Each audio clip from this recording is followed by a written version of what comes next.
Hi. Hey, I'm Anton. Yeah, so I'm at Vox Academy in Cheltenham, I think. Yep.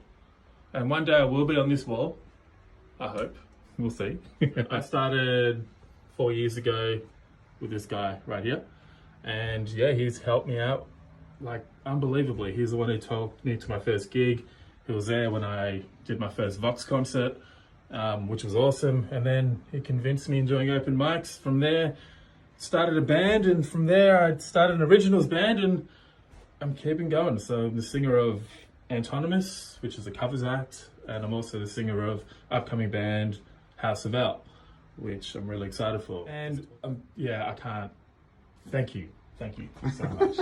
Love this dude, and yeah, so much inspiration. Hopefully there'll be more in the future. I'm sure there will be, and like I said, one day I will be on that wall.